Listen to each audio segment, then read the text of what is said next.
All right. Welcome everybody to our July virtual partner session for the Central Mafia. You don't know me, I'm Juan Mac. I am your facilitator, and I am not sure if Sean is going to join us today, which is saw him. He might join, he might not, but he's usually my co-host here. All right. So this is our Central Mafia partner-led virtual session, and I always like to emphasize that this is partner-led. So this is uh, these are our sessions. These are the ones that are inspired by our needs.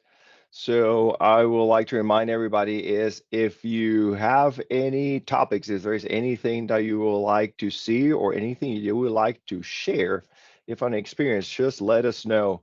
Reach out to me, either through LinkedIn. You get all my emails, so you can just reply to that, and just let us know because we want the intent is to learn from each other. Make sure that we establish those connections and build this up so when we go to those live events, we can always see each other and keep growing.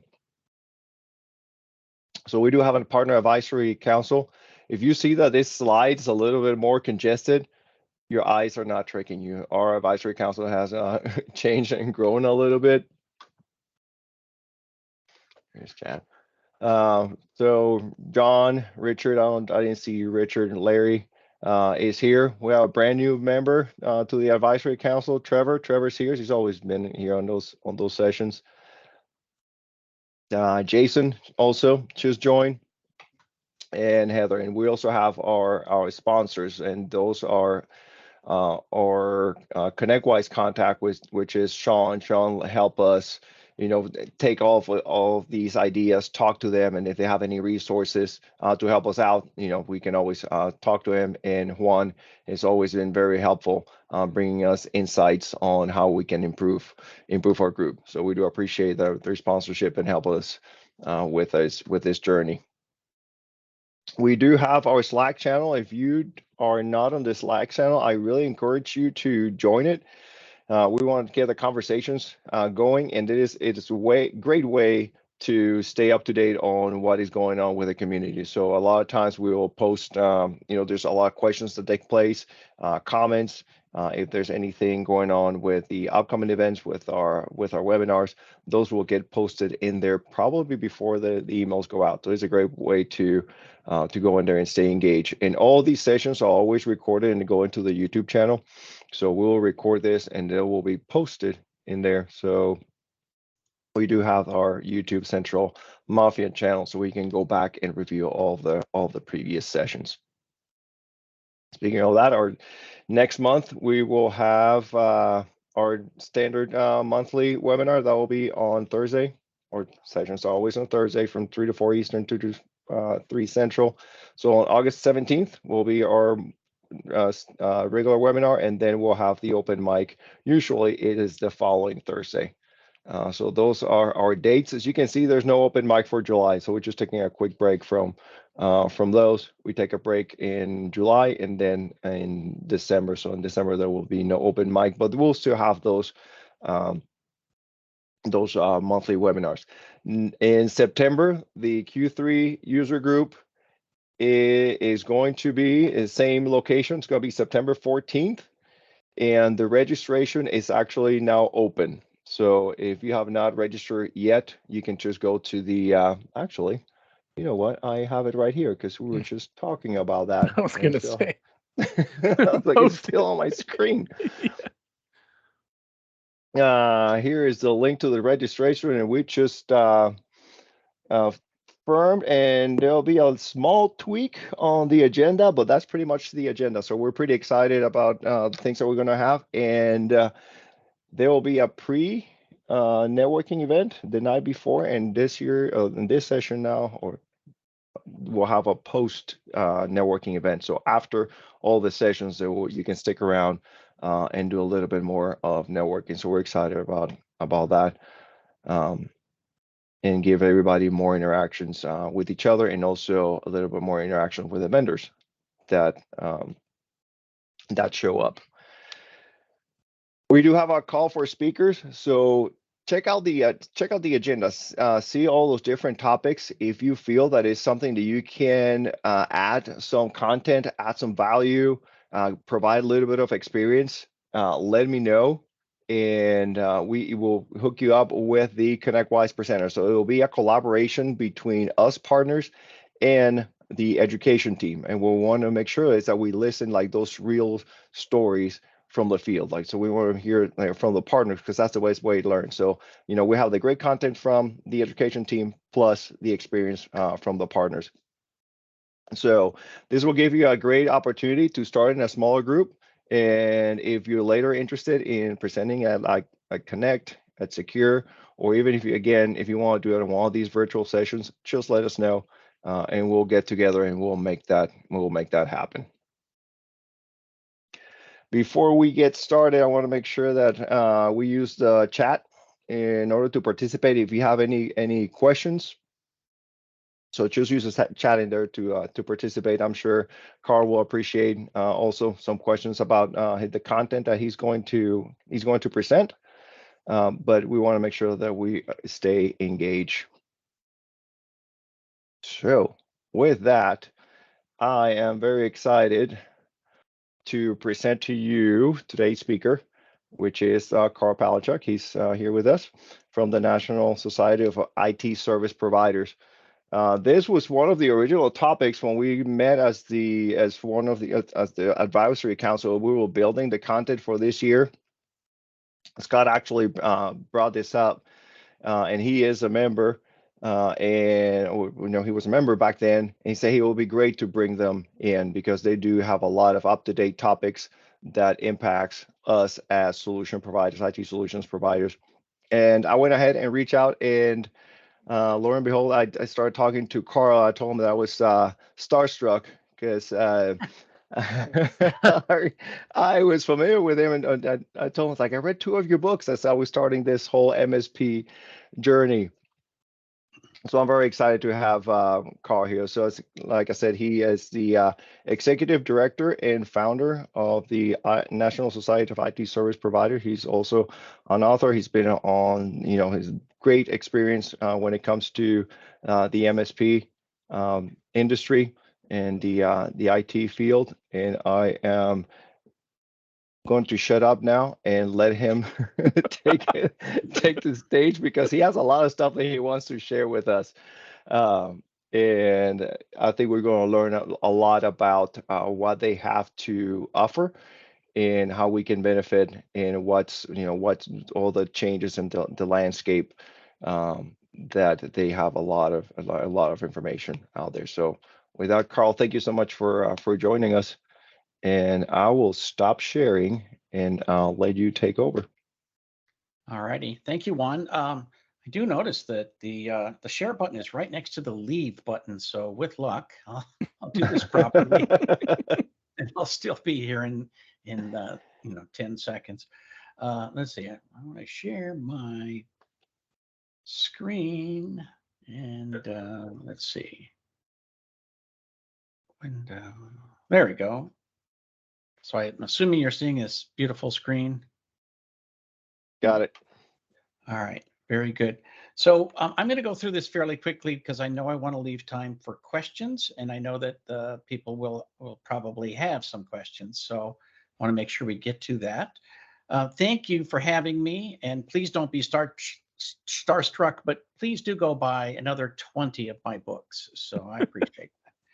So I have been in this industry literally since it began. Started out as a ConnectWise partner. Actually, I was working in what is now called managed services back in the day. And I founded the National Society of IT Service Providers a few years ago. And I would encourage you all, if you have another screen open and you don't want to pay attention to me, go to NSITSP.org and browse that while we're talking. So you can see that it's real and it's live, and we're actually doing things.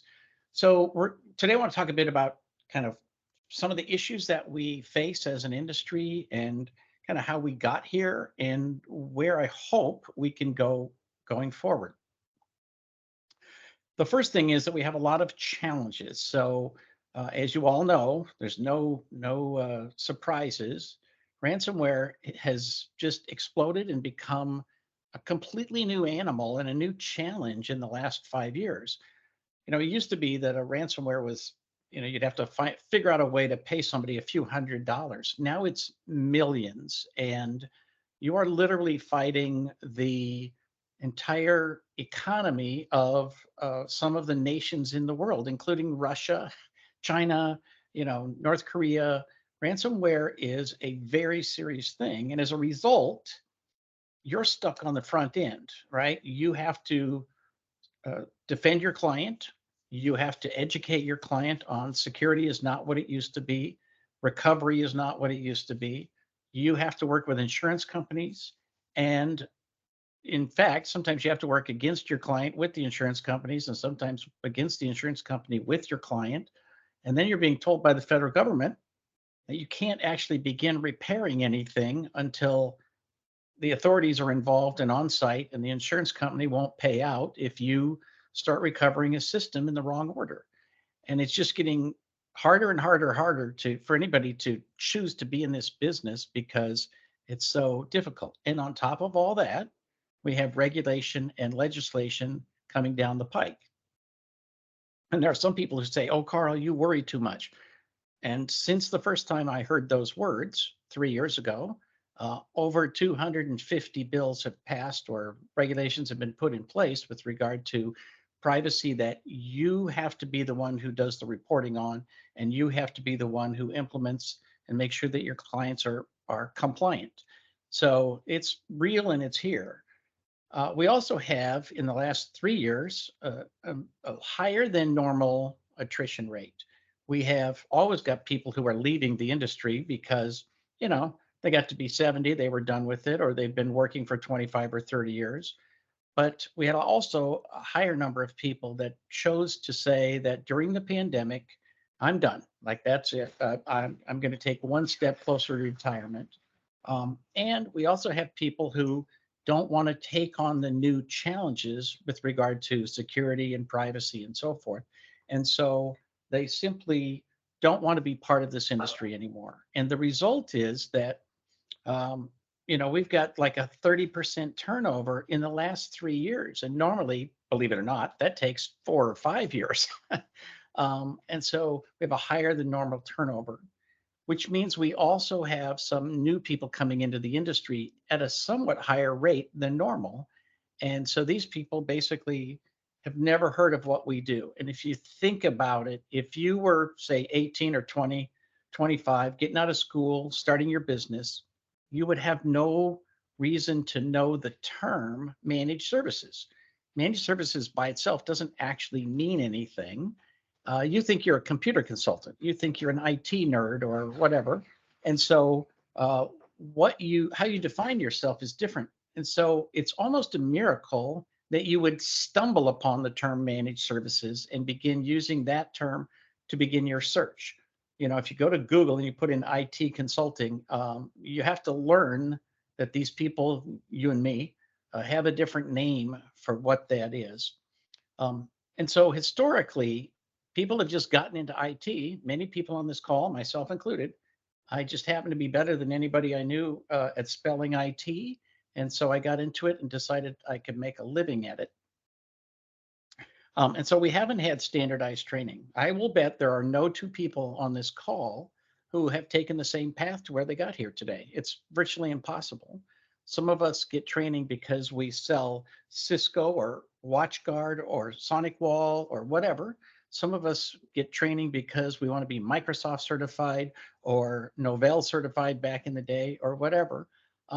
And so some of us go to CompTIA. We have lots of different ways that we can get trained, including some formal training.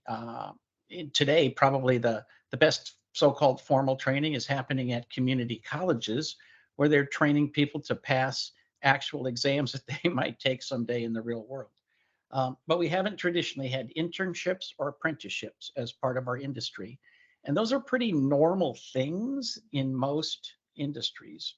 And now we're seeing a bit of a bump meaning an improvement, because people are getting into the industry because after the pandemic, they have lots more opportunities and people are much more comfortable working remotely and feeling like that's part of the normal course of doing business.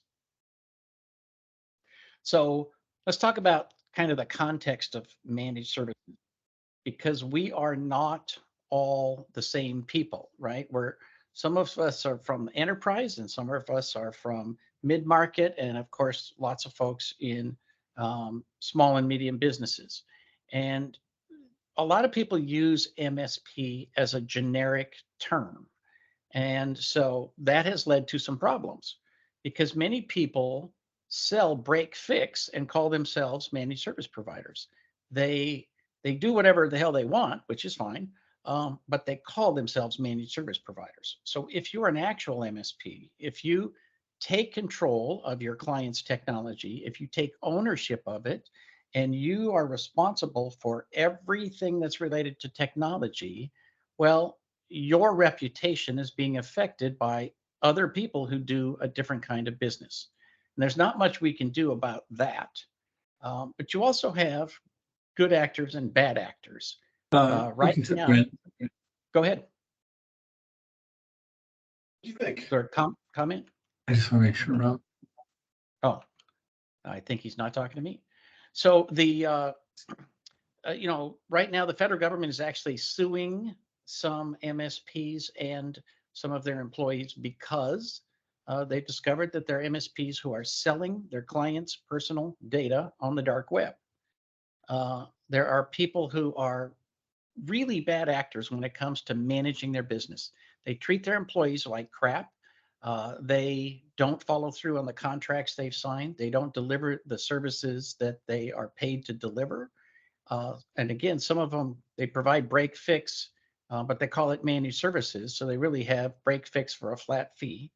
And all of that hurts your reputation, whether you like it or not.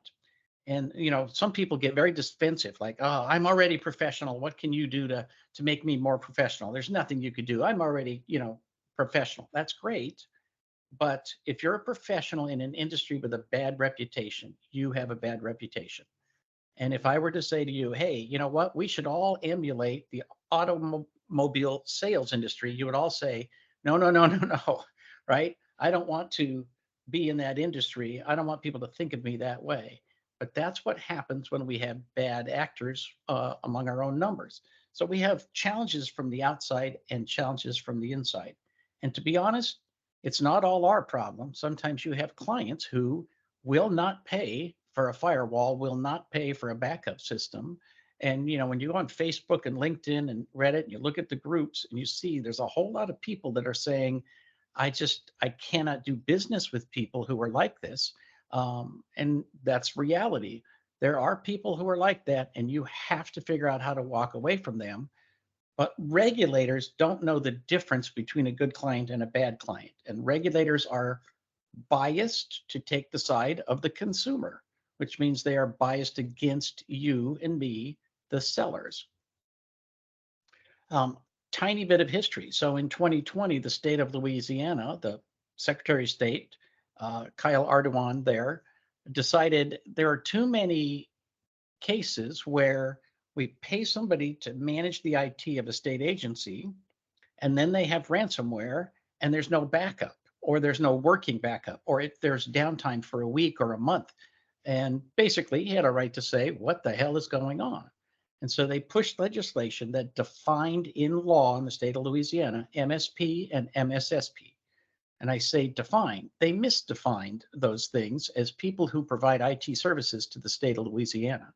So thankfully, it didn't apply to most people, but it is the first model legislation of what an MSP is in the legislation of any state. So skip ahead a bit. I remember being in Nashville on July 4th, 2021, and my phone was blowing up with reports of people having problems because of the Kaseya attack. And lots of people, lots of servers were down all over the country. And I remember hearing the media reports of this saying things like, well, it must have been poorly administered. These people must not know what they're doing. Why would you outsource your IT? Why would anybody hire somebody to take care of their computers for them? Why would anybody use these dangerous tools and allow their clients to be compromised? And it was clear that the media didn't understand anything, not one single paragraph of what was actually happening. They didn't understand the technology, they didn't understand the industry. And so basically, there was nobody who understood it who got time on the radio or on television to actually explain what was going on. And the media made no attempt to find anybody. So once again, there was an opportunity for us to say, well, wait a minute, we need a seat at the table when people are talking about us. You may have noticed a little while back, a couple years ago, CISA came out with a white paper for your clients. I hope you all downloaded this and distributed it to all your clients. It warned your clients against doing business with you.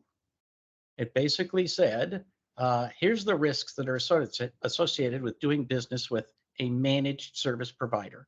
This is about a 20-page white paper intended for every small business in America.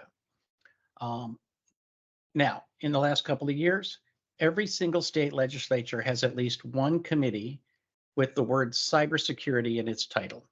And now there are thousands of bills. In 2020, last time I have numbers for it, there were over 250 cybersecurity related bills proposed in US state legislatures. And you can look at the National Council of State Legislatures, which is ncsl.org, to go tracking legislation. This is happening. These bills are coming. And so we can't pretend that the problem isn't there.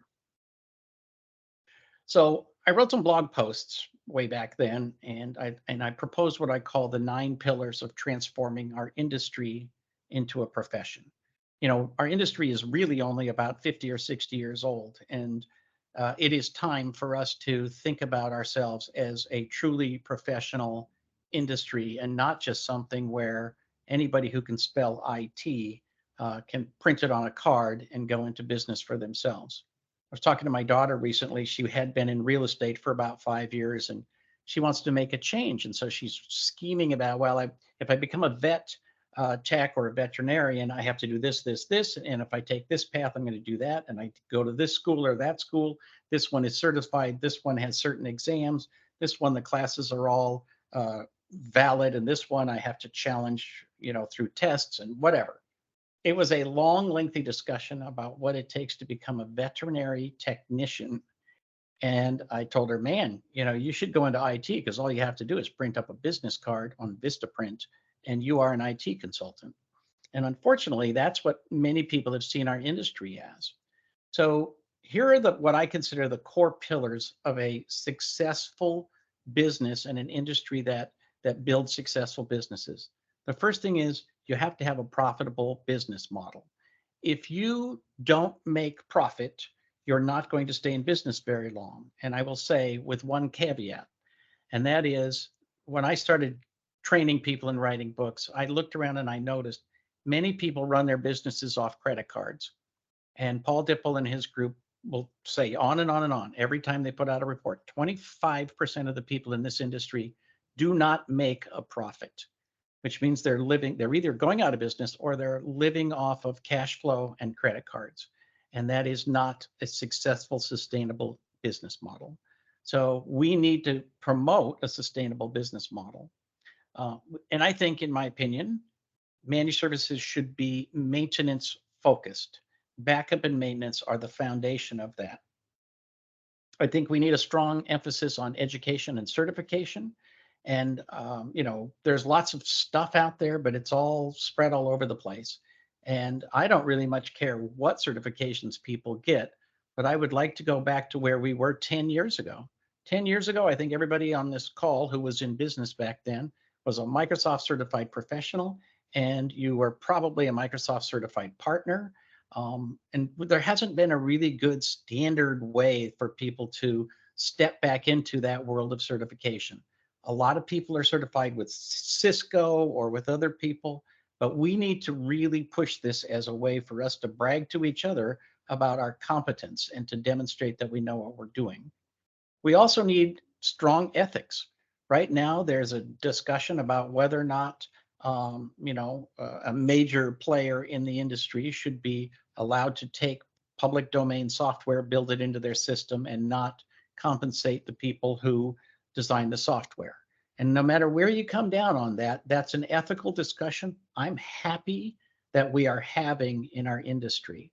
There are people who are unethical in our industry, and we should have a standard code of conduct that we promote.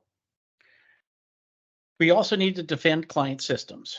There are people who literally install something that they don't think is ever really going to stand the test of time or an attack by someone, and they take the money and they leave and they walk away.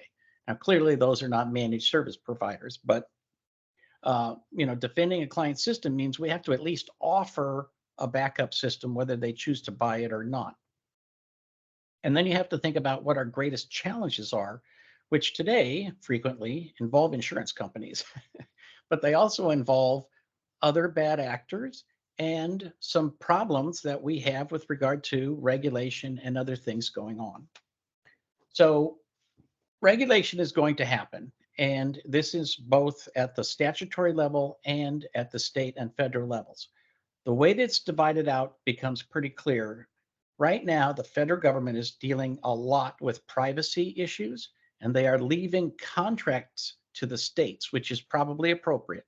So what you're going to see is 50 states creating their own laws, rules, and regulations around our industry, and that will not be standardized across the United States. So privacy, the federal government's already tackled that, and you are now responsible for assuring your clients are compliant, whether you wanted that to be part of your job description or not. We also need to cooperate with the insurance companies. And this is a little bit harder because it's really hard to find, there's this hierarchy in insurance, and it's hard to find the people at the top who actually can help you make these decisions. But basically, we should be working with insurance companies. It's in their best interest for clients to be offered and to buy working disaster recovery systems. And those clients should be able to get a discount. Some of them can't buy insurance at all. Some MSPs can't buy insurance at all. So, it's like this mini industries growing up to help MSPs buy insurance. We should be the good guys in this. We're the ones who have to secure the system, and we're the ones who have to respond when something happens. We should be seen as people who are helping out the insurance industry in this manner. We should not be seen as somebody who is opposed to them. And so that's a coalition that has to be built because it doesn't exist. And finally, we need to build a pathway to the future. At the end of the day, we need a way to on-ramp people into this industry so that they grow up knowing what is professional, what is ethical, what is the right way to do business, and the most fundamental things that you have to do to make sure that you have good systems in place, whether that's documentation or simple backup. But we need to onboard people so that they are professionals in our industry. So I'm going to talk about a few things that need to be addressed with regard to fixing this. The question comes, well, can't we just fix it ourselves? Maybe. That's part of what the NSITSP was founded for. There isn't a lot of motivation for self-healing. What's interesting, I just got off a call where somebody made the comment that more than any other industry, IT is one where if you got 4 or 5 people together or 500 or 600 people together and somebody said, I have a problem, the most common response is to say, well, have you tried this and have you tried that? It is not to say you're my competitor and I will never talk to you, right? I mean, look at your own group, right? You exist because you're trying to help each other solve problems. So the impetus for this is in place. Self-healing is an ethic that we support very strongly in this industry. And yet here we are with all these bad actors and all of these challenges. The first question I'm going to get is, what's ASCII doing about this? And the second one is, what is CompTIA doing about this? We have tried very hard to engage these folks. ASCII, to be honest, is a for-profit business, and solving the problems of the universe is not part of their charter. They are not opposed to us in any way. They're happy to have people talk about us, but at the end of the day, they exist to help people connect to vendors and to help them find good solutions and so forth and so on. It's sort of like, just because I want to save the whales and you want to clean up pollution doesn't mean that either one of us has got the wrong charter. Maybe both of those things need to get done. So it's not, basically, it's not ASCII's job to fix the universe. CompTIA, many people argue it is their job. They are a very large nonprofit, about 123 million, I think, at this point. And their job is to help with certifications and to help build community. Their job is not to actively negotiate with the government or help represent this industry to the government, the media, or outside groups. It's simply not part of their charter. They did have a lobbying arm a few years ago. Some of you may have been involved in it, but their lobbying arm was funded by their largest partners. So if you wanted to be part of the lobbying arm at the time, your annual fee is $100,000. So the people who were funding that were Google and Intel and Microsoft and HP and Apple. And they were, for example, lobbying against the right to repair. Well, most CompTIA members make a living repairing things. And so eventually they saw the conflict and they got rid of their lobbying arm. So now, as recently as the last time we had an NSITSP meeting, we had somebody on from CompTIA who said, look, we are not in the lobbying business anymore. That's not what we do. So we don't have anybody to represent us among those groups. There's lots of other groups as well. None of them have the charter to approach professionalism, ethics, and the improvement of the reputation of our industry. We also have a media industry that completely misunderstands us. And the media within our industry, if you think about the magazines that you read, they are all funded by vendors. And there's nothing wrong with that, but it means that there are certain problems that they cannot address publicly because they can't ever say anything that the vendors would be offended by. And so certain topics simply are not being discussed. Some of the things where people are talking about anonymously on some of the boards with some of the vendors, you will never see on the stage at any show, anywhere, for any organization. And it's simply because they cannot do anything that the vendors wouldn't like. And again, there's nothing wrong with vendors. I love vendors. They're a key piece of what made this this entire industry and this community come into existence. And we absolutely have to have vendors and they have to have us. So the question is, who has the vision of the future and wants to make it happen? Well, nobody had, and that's why basically I put together a call a couple of years ago, and over 200 people showed up for a webinar on what to do about the problems in our industry. Today, we have 800 members of the National Society of IT Service Providers. We are literally, this week, we are 2 years old officially. All of our board and committees are elected. We're having new elections starting in August. If you want to run, if you are a paid member, you're welcome to run in our elections. All of our positions are elected, and everybody serves for a 2-year term. We last year we had half the people elected for 1 year and half for 2 years. So half of them are standing up for election this year for a full 2-year term. And then after that, basically about half of the leadership is elected every year. We have quarterly online meetings by Zoom. Those are generally very well attended. We've started putting together educational webinars that are members only. We've adopted a model code of ethics. And if you go to nsitsp.org and go to the About section, one of the things you'll see there is the history of all of this, plus the code of ethics.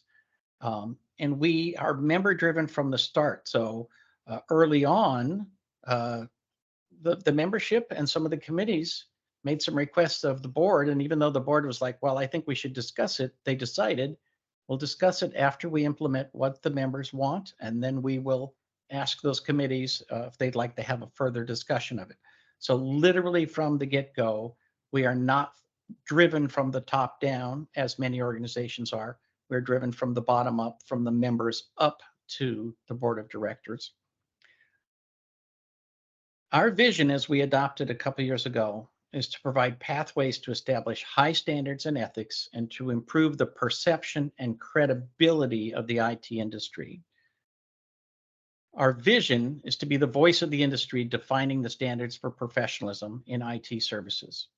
So that's kind of what we're doing and what we're supposed to be doing. And the way I like to say it is that whenever somebody's talking about us, we want a seat at the table, whether those are lobbyists, legislators, members of the media. One of the things that we're putting together, and the marketing committee and the legislative committee have done amazing work on this. We want to begin creating resources, for example, so that the media, when the next story happens, the next big attack happens, we will be able to provide them with video and text and the basic elements that they need to put together a story that says, here's what RMM means, here's what IT consultants do today, here's what a managed service provider is, here's what ransomware is. We'll give them enough that they can put together a little story and a little bit of education, and then give the news. And in a perfect world, they would then talk to their local MSP and say, hey, we put together this story. We need a 7-second quote for the end of the story. And this is the kind of thing that you have to prepare for before it happens.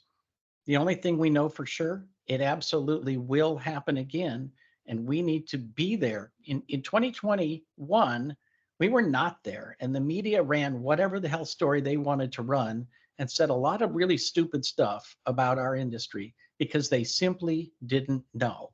And that needs to not happen again.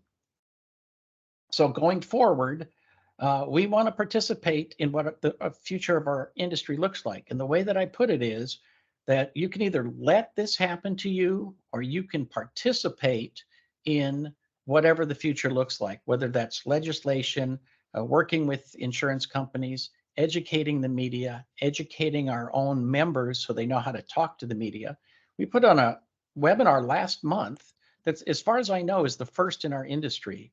We put on a webinar training our members on how to talk to the media, how to formulate a message and go forward with that. And we're in the process of putting together another media training that I happen to have a connection, and we're going to get it for free, but it's normally something that companies like GoPro pay $15,000 or $20,000 for.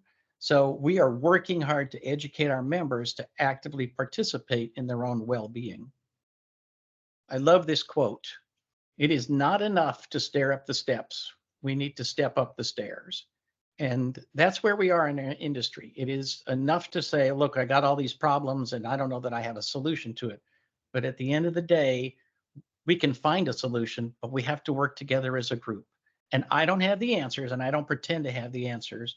My goal is to get this group together and get us organized so we can step in the right direction. And that is exactly where we are today.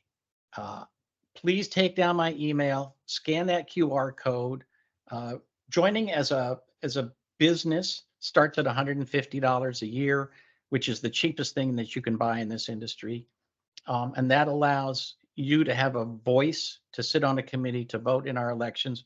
And it allows all of your employees to be non-voting members, but to be associate members, access to all of our websites, all of our blogs, all of our internal forums, and sit in on any webinars that we do. So it's a ridiculously cheap thing that you can do today. And I would very much appreciate it if you would join us. And if you don't like what we're doing, join us, sit on a committee, and change what we're doing. And with that, I'll be very happy to take any questions that you have.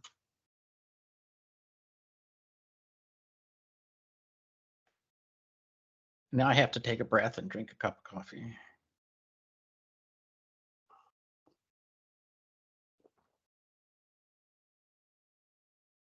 Questions, comments? I'll start. All right. You were talking about the 9 pillars, and one of them that really caught my attention was just the first one where you talk about profit. I know a lot of us, you mentioned Paul Dipple. A lot of us are, part of like Evolve, and we have accountability groups when, they teach our industry, our companies how to be a profitable MSP. It's always nice to complement that with something else. As far as like the resources that are available from you guys, is there anything that correlates to that and say, okay, these are specific guidelines or specific things that you can do in order to help with profitability or be a more profitable, MSP? So Right. today, where we stand today, is that the National Society doesn't feel like we're the people who should be certifying you on things or educating you. Maybe someday, but again, this is, as in the evolution of an industry, you have to recognize where you are, right? What I think is most appropriate today is we're beginning the process of saying, look, uh, we're going to have a certain badge level for people who've got some endorsements from their clients who demonstrate, hey, these are good people to do business with. And then the next step will be to begin looking at all the training programs that are out there and saying, okay, let's authorize that some of these are recognized as good for continuing education credits, and building a system where like right now, if you join NSITSP, your profile is public. So you can point your clients to it and say, I belong to this professional association. Here's our code of ethics, right? And they will see that you've got a badge that says, oh, you've got some client endorsements here that are recognized by this national society. And then eventually, with luck, by this time next year, there'll be notices there that, oh, you've taken so many continuing hours of education that you've met these requirements, and we'll create different badge levels basically. I don't necessarily think of it as gamification, but you know what I mean. And the idea is that we ourselves need to recognize each other as being professionals, that we recognize these are the things that professionals do. They go to school and they learn about this and they get certified, whether it's by Cisco, Sonic, Wall, third tier, Eric Simpson or whatever. There's lots of education out there, and we don't fill a gap by providing more education. But if we can help you to find education, that will be a part of what we'll do, is build a database of what kinds of things do you need training on. And some of it's technical, but a lot of it, to be honest, the parts that are going to keep you profitable is not technical, it's business related. I will say our webinars are also beginning to be quite educational on the business front as well. So, and we've just started doing members only webinars. So, and all of those are recorded and they're in the member resources area. So if you join today, you could go get that media training that I mentioned. Perfect. Yeah, I did see quite a few of those, of your resources there available for the previous sessions. That's why, sort of asking, trying to correlate that with the 9 pillars that you were presenting. Yeah, and the big thing about profit is, if you remember the HP way, the first element of the HP way is we are a for-profit organization, and it's okay, and there's nothing wrong. It's not, it doesn't oppose our ethics in any way to say that profit is a piece of what we do. I mean, ultimately, we're all in this to make a decent living and make the world a better place, or at least our world a better place.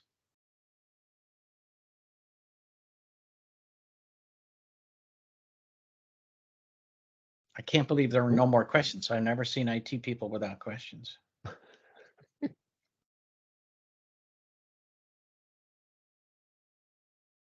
I expected somebody to say, I'm destroying the world by creating legislation, and nobody wants to bring that up.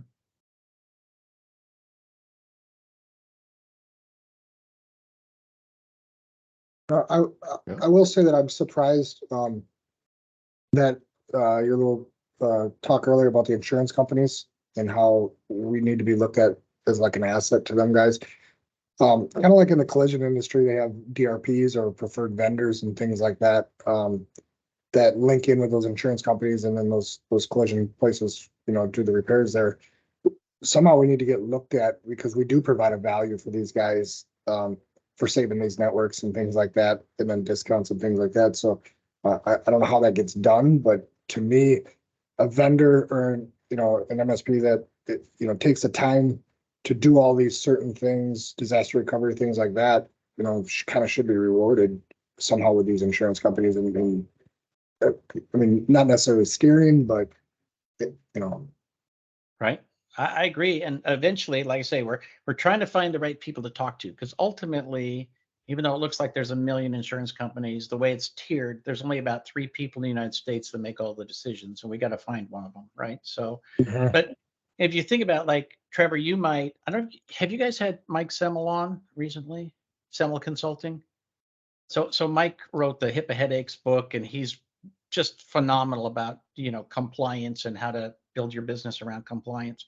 But he talks about, look, if when the stuff hits the fan, what's your defense? When your client sues you, how do you defend yourself to the insurance company and to the client? Because the day will come.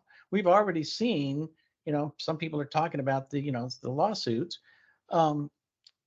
Well, his argument is what you do is you pick a standard, whether it's, CMMC or NIST or whatever. You pick a standard and then you say, we are going to build your network compliant with that standard. And then when the client has a problem or the insurance company doesn't want to pay, you said, look, here's the deal. We promised you that we were going to meet CMMC 2, and we have done that. And here's the documentation and the proof and so forth. And if we work with insurance companies, eventually we will be able to build a system where they say, look, pick one of these 3, I don't care what it is, like pick one of these standards and build your system around that. And if you are successful at doing that, we will give you a lower insurance rate. And that's good for you and it's good for your clients.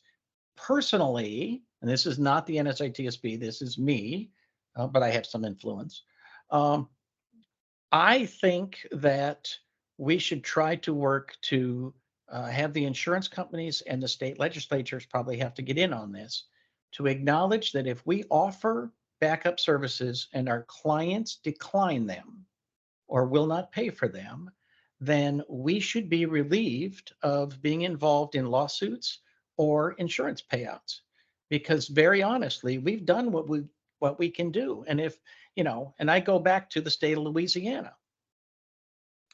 If the state agencies had paid for disaster recovery systems, they would have been in place and they would have not had the problems they had. And right now, it shocks the hell out of me every time I see a news story that says that some big city, the city of Atlanta, is down for weeks, or that some major corporation is down because they didn't have a good disaster recovery system. And all I can think of is, how is this possible in 2023? How is it possible that they didn't check the box to go ahead and pay for that system?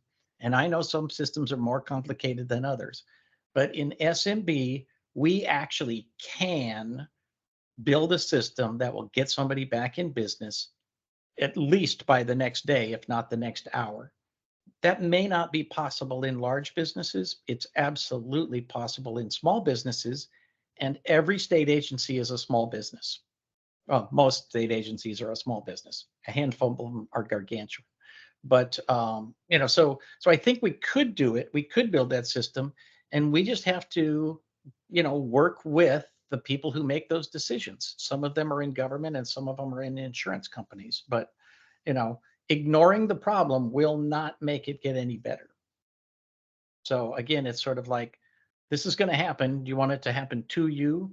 Do you want to be involved in the conversation, or do you want to watch from the sides and let the world determine what happens to you? There's more than you asked for, Trevor. But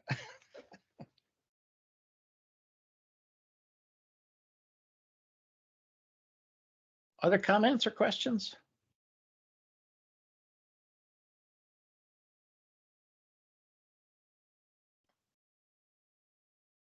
Got a quiet crowd. I guess. No question, but it certainly has been an interesting conversation. Thank you very much. Thank you. I hope it was useful. And with luck, I'm going to get off this and I'm going to see that, I've got 20 more people who have signed up as members. So. And as a side note, if you're going to CompTIA, come look for me and you can get your picture taken with this sign back here. Because why not?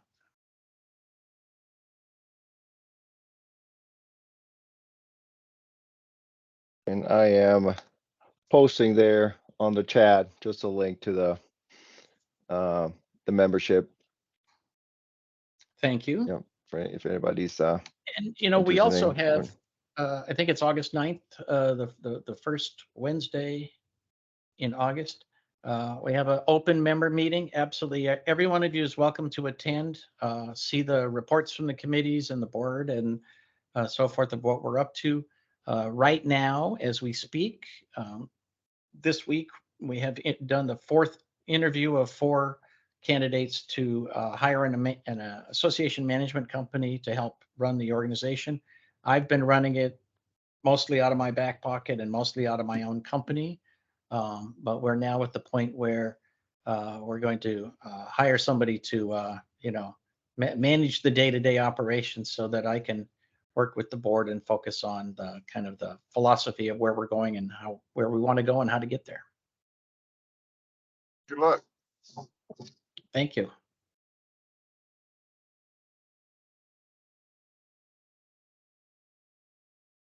any other questions, comments? All right. Well, thank you all. I appreciate the time and attention. And if you have any questions, please send me an email. And I'd be very happy to engage with you at any level. And if you have vendors that you think should join us, we're very happy to have vendor partners as well. They pay a little more. All right, perfect. Thank you so much, Karl, for joining us and for accepting our invitation. Very useful information, very informative. All right. Very good. So, Thank you all. And, yeah, and just a reminder, this was recorded, so it will be posted. And Karl, you are officially part of the now the Central Mafia. Welcome to All the right. circle of trust. Now you're putting so you Excellent. you will receive notifications if you're okay with it on all the things that that we do. So I'll be on your mailing list for the rest of my life. Yes, yes, yeah. All right. Well, I hope you're all on mine. So it's all fair game. All right. Thank you all. Perfect. Thank you. Bye-bye. Thank you, everybody. Bye. Have a great afternoon.